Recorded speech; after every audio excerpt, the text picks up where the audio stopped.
What's going on, HSM? My name is Caleb, and I'm excited that you've joined us tonight as we jump into a brand new series that we are calling God's Plan. And what we're going to be doing in this series over the next 3 weeks is starting to talk through and discuss this tension that we live in of having God's plan on one side and knowing, hey, like God has a specific plan for my life that is the best way to live.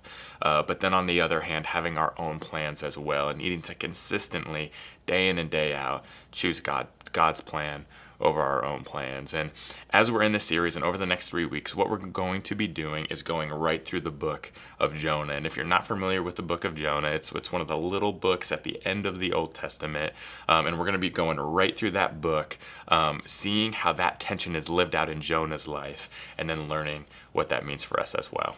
As we go through this book, though, one of the things that we'll be doing is peppering different strategies, different things that you can do and use as you read the Bible on your own at home so that you can continue to learn more and more of God's truth and extract that from the Bible for yourself. So we're going to jump right in here. We will be in Jonah chapter 1, and we're going to start right at verse 1 and go right on through. I'll do a couple of pause points throughout, and we'll talk about a couple of different things. So Jonah chapter 1, verse 1, and we'll start out like this. The Lord gave this message to Jonah, son of Amittai. Get up and go to the great city of Nineveh. Announce my judgment against it, because I have seen how wicked its people are. But Jonah got up and went in the opposite direction to get away from the Lord. He went down to the port of Joppa, where he found a ship leaving for Tarshish. He bought a ticket and went on board, hoping to escape from the Lord by sailing to Tarshish. And we're just going to pause right there for a moment, and two things that I want to clarify for you as we start to learn some of the context of this story of Jonah. And the first thing is this: you should know that Jonah is a prophet. And when I say a prophet, I mean it's someone that has received a message from God and God has them communicate it to people. So a prophet is someone that gets a message from God and they are to communicate it to people. And that is exactly what Jonah is, and that's exactly what's being recounted here. The interesting part of Jonah is that oftentimes in the Bible, when we see a prophet get a message from God, they're going to communicate to God's people. In this instance, God has him go to Nineveh to talk to the Ninevites. And the reason that that's really important is because the Ninevites were actually Israel's enemy. So Jonah gets this message from God, and God says, hey, go to Nineveh, communicate this to the Ninevites, because they need to hear from me. And because of how harsh they were, because of all the sin in their life, because of frankly how scary they were, Jonah wanted to go in the exact opposite direction, and that's exactly what he did. Before we jump back into the story, it's also important for you to know that as you're reading the Bible, and you might come past words, and this oftentimes happens, where you come past words and you're like, I have no idea what that means. I don't know how this fits into what everything else is happening. One of the number one strategies that you can do, one of the first things that you should consider when you hit that point in reading the Bible, is getting a study Bible. And a study Bible just kind of looks like this, and we have these at all of our campuses. So if you don't have a study Bible, you should totally reach out to your campus staff and they'll help you out. But in this Bible, it has all of the biblical words, and then underneath them, it has all kinds of different pointers and helpers to explain some of the things that we might not often know when we're jumping into the Bible. So if you don't have a study Bible, it's a really great start. Make sure that you talk to your campus staff about that. And we're going to jump into verse 4. But the Lord hurled a powerful wind over the sea, causing a violent storm that threatened to break the ship apart. Fearing for their lives, the desperate sailors shouted to their gods for help and threw the cargo overboard to lighten the ship. But all this time, Jonah was sound asleep down in the hold. So the captain went down after him. How can you sleep at a time like this? He shouted.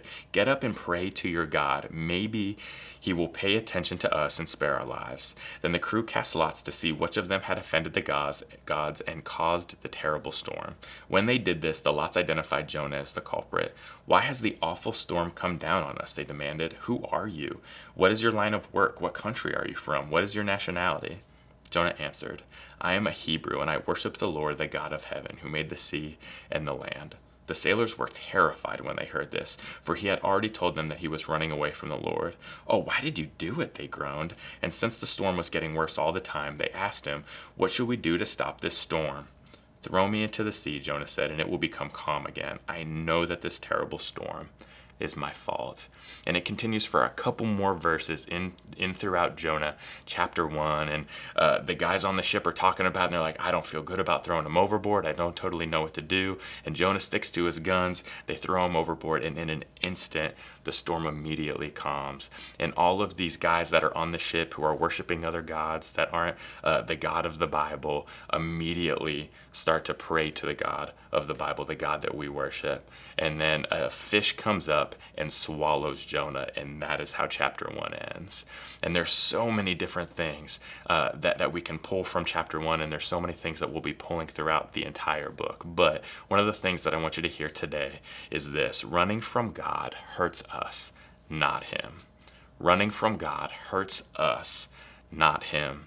It's interesting because as we see Jonah throughout the entire book, what you're going to start to notice is that he kind of has this bitter taste in his mouth when it comes to how he talks to God. He has this frustration that you'll start to sense in their interactions throughout the book. And it's interesting because I think that's oftentimes the posture that we can take when we're interacting with God too, particularly when we find ourselves exactly where Jonah found himself, where, hey, this is exactly what I know what God's plan is for me. I know that I need to do this, or I know that I need to stay away from this. This is God's best for me.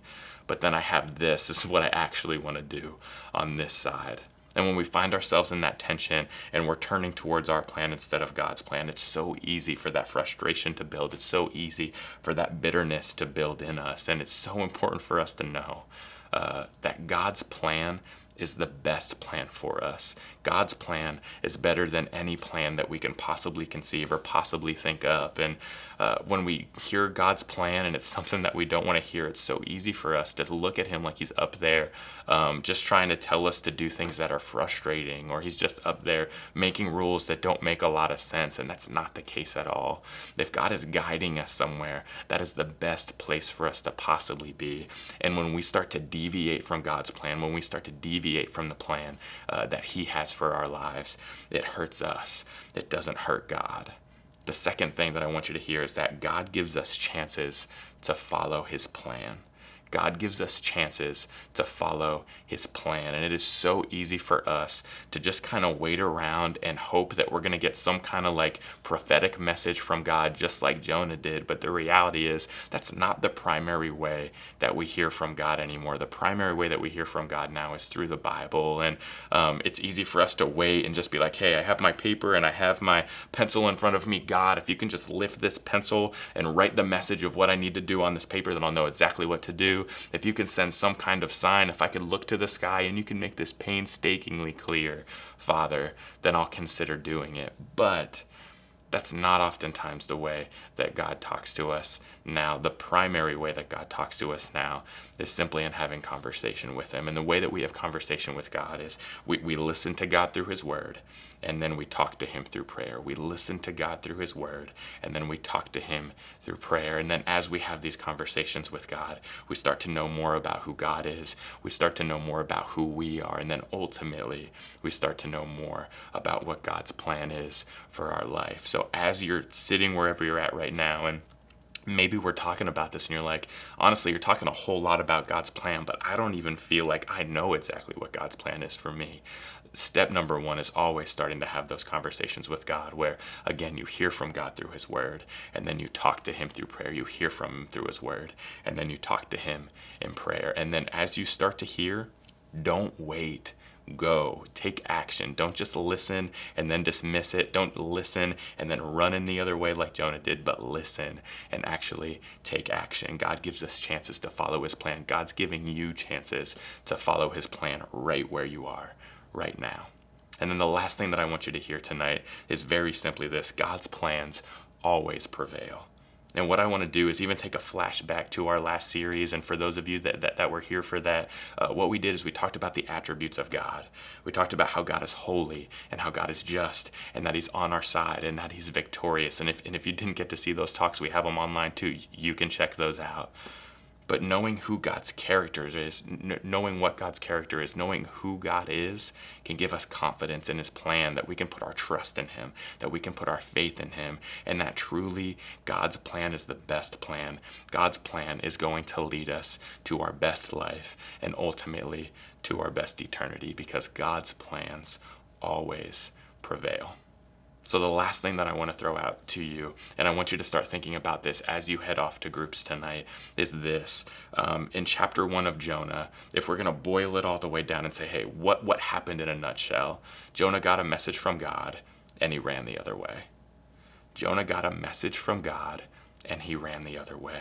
And what I want to push out to you right now, what I want to encourage you to be challenged by with this passage is, man, is God telling you to do something? And if you are, what are you running from? For some of us, we have a real clear message from God. We know exactly what God wants us to do, but we're just hesitant to do it. Or maybe it's really clear to you that God wants you to stay away from something, and it's something that you've been pursuing for a long time, and God's calling you to stop, but you're afraid to stop. Or maybe for some of us, maybe you're really new to this and you're not used to listening to God, and you're like, hey, again, like I hear how we're talking about God's plan.